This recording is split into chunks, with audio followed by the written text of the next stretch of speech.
En este video vamos a poder aprender con mayor detalle el proceso de la transcripción del ADN.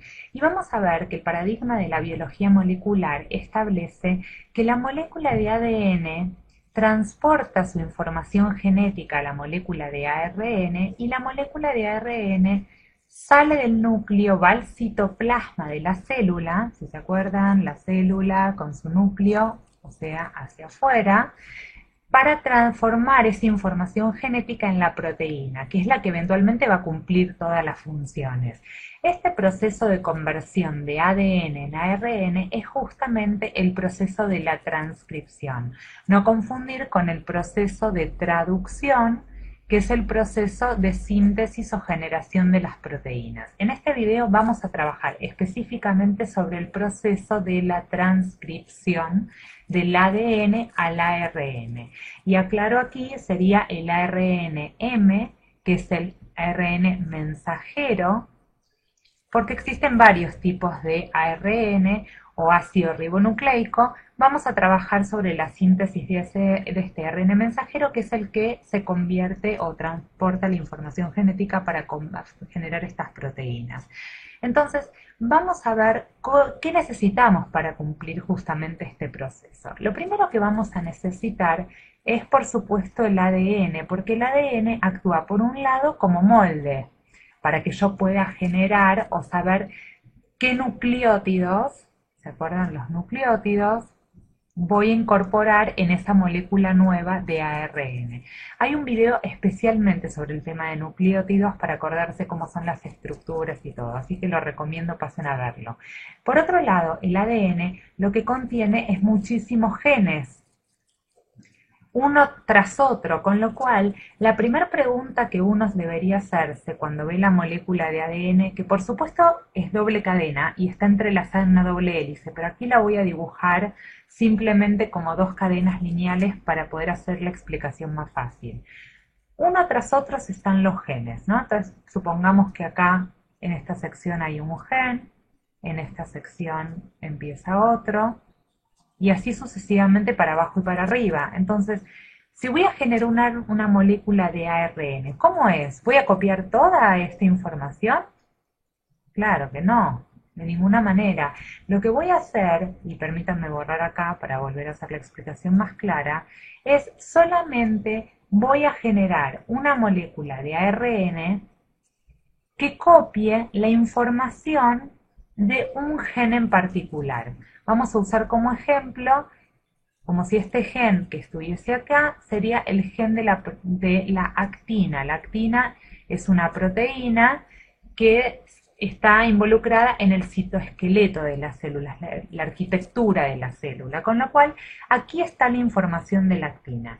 Por lo cual necesito un ARN mensajero que contenga esa información solamente de la actina, no la actina, la mioglobina y todas las proteínas de la célula. En este caso, solo de la actina.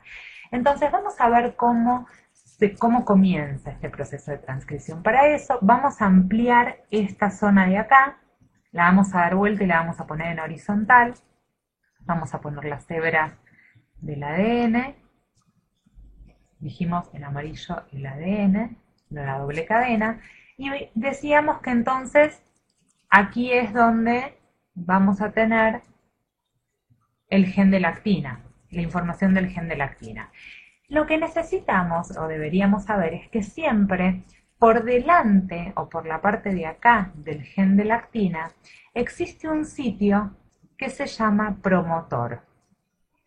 El promotor no es más ni menos que una secuencia de ADN que me marca el inicio de la transcripción, o sea, de acá hacia allá.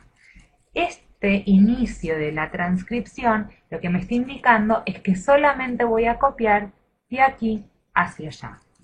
¿Qué hay en el promotor? Dentro del promotor hay una secuencia, ocupa una parte del promotor, que se la conoce con el nombre de TATA. TATA Box en inglés o caja TATA en español, o secuencia TATA. Esta secuencia que está dentro del promotor es la que me va a permitir, lo voy a borrar para tener más lugar, que se unan allí unas proteínas muy importantes llamadas factores de transcripción o vamos a ponerlo en plural porque son muchos, factores de transcripción. Estos factores de transcripción son proteínas que se unen acá, podemos dibujar una por ejemplo por acá, otra en otro color, por acá, debería haber usado algo mejor, ¿no? Otra de otro color, por acá. ¿Cuáles son los más conocidos o los que pueden llegar a encontrar en los libros? Por ejemplo, el factor de transcripción, que en realidad en inglés se escribe al revés, es TF y no FT porque es de Transcription Factor, es TF2 con la letra D. Hay A, B, C, el D es uno de los más importantes, lo podría ser el que está dibujado en rojo, por ejemplo, TF2B. Y otro de los que es muy importante, podría ser este verde que está acá, es el TBP. TBP. TBP en inglés significa Tata Binding Protein, que quiere decir proteína de unión a Tata. Si dijimos que Tata era una secuencia dentro del promotor, lo que va a hacer esta proteína es unirse a esta secuencia. Y eso va a hacer que los factores de transcripción se unan al promotor. ¿Por qué es tan importante que estas proteínas se unan al promotor? Para indicar que necesitamos iniciar el proceso de transcripción. Iniciarse. Entonces, una vez que estas proteínas están unidas, me va a permitir que la enzima de la transcripción, la vamos a dibujar acá en verde, es bien grandota, pueda unirse a este complejo y empezar a generar la nueva molécula de ARN mensajero. ¿Quién es esta enzima? Perfecto, es la ARN polimerasa. La ARN polimerasa, específicamente la número 2, es la que se encarga del proceso de la transcripción. Y acá voy a hacer una aclaración porque también lo van a encontrar en muchos textos. Esta hebra de ADN normalmente va a estar entrelazada, ¿no? Está formando una doble hélice. Y yo necesito abrirla de alguna manera hacia los lados para que justamente todas estas proteínas puedan entrar. ¿Quién era la enzima que se ocupa de abrir las cadenas de ADN? Exacto, es la helicasa. Entonces, a no confundir, las helicasas son las que abren o desenrollan las cadenas. La ARN polimerasa es la que se ocupa de generar esta nueva cadena de ARN mensajero. Bien, ahora entonces tenemos todo el paquete listo para poder iniciar y copiar este gen de lactina. Vamos a irnos, no vamos a irnos, vamos a primero quedarnos acá para poder dibujar algo muy importante que nos estábamos olvidando. ¿Qué son los nucleótidos? Acá los dibujé todos con el mismo color, pero en realidad se acuerdan que hay 4 tipos de nucleótidos diferentes que pueden formar parte del ARN. Esos nucleótidos eran, con la base nitrogenada, uracilo, guanina, citosina y adenina. Si se acuerdan, estas letras son las bases nitrogenadas, no son los nucleótidos, son las bases nitrogenadas.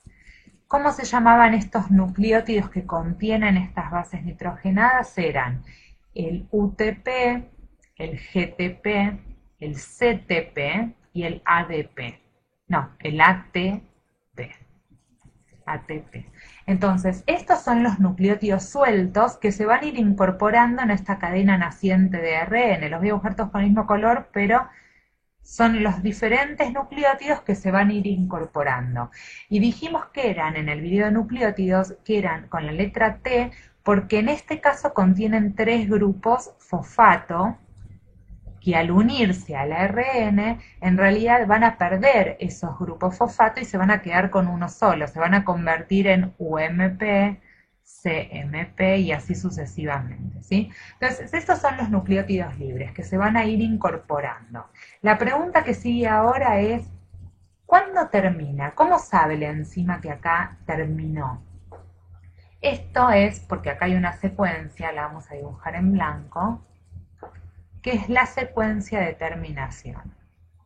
Una vez que se llega a esa secuencia, la ARN polimerasa sale del lugar, se despega de la molécula de ADN, perdón, y entonces el ARN que se formó también se despega y queda como una única cadena. Cabría aclarar una sola cosa, que es la ARN polimerasa siempre sintetiza esta molécula de ARN en la dirección 5' a 3'. Para el que no se acuerde lo que significa esto, recomiendo ver el video de replicación del ADN donde lo explicamos en detalle. Entonces, si esta enzima siempre copia desde 5' a 3' en el ARN mensajero, quiere decir que de las dos hebras de ADN que está viendo, que si se acuerdan una era 5', 3' y la otra 3', 5', la que va a estar copiando es la opuesta, es la complementaria, es esta, la 3', 5', que cuando la acostamos aquí sería esta, 3', 5'. Por lo cual, la complementaria va a ser 5', 3'. Y en esta dirección es que siempre la ARN polimerasa va a copiar. Hasta la secuencia de terminación y que se despega. Entonces, solo me quedaría acá, me van a preguntar seguramente, alguien habrá escuchado en los libros, habrá leído, algo que se llama enhancer. Los enhancers o sitios reguladores, también se lo conoce así, reguladores, son secuencias, vamos a dibujar el ADN de nuevo. Acá habíamos dicho que estaba el gen de la actina, acá habíamos dicho que estaba el promotor con el TATA, y acá, todavía más corrido, está el enhancer o el sitio regulador. Esto es muy importante porque normalmente en la célula la cantidad de ARN que se va a producir en este núcleo de una proteína o de un gen como el de la actina es una cantidad, digamos, baja. Pero ante diversos estímulos que tiene la célula, muchas veces necesito aumentar en gran forma la cantidad de ARN mensajero especial, por ejemplo, de actina. Si eso ocurriese, digo, actina como cualquier otra proteína, ¿no? Que yo necesito empezar a sintetizar mucho más. Entonces, esto lo tengo que aumentar. Y eso ocurre porque hay proteínas activadoras o si necesito bajar la cantidad de ARN será inhibitorias, que se van a unir acá y van a hacer que la tasa o la velocidad de transcripción de este ARN mensajero pueda cambiar, si bien activándose o disminuyendo, y eso va a actuar como regulador de la transcripción. Y es un proceso muy importante para disponer de ciertas cantidades necesarias de una proteína en la célula. Entonces, en el próximo video lo que vamos a hacer es entender cómo este ARN mensajero que se acaba de generar, que todavía está en estado inmaduro, va a madurar para ser un ARN mensajero capaz de poder salir al citoplasma para poder convertirse en su proteína. Entonces los espero en el próximo video para ver el proceso de maduración del ARN mensajero.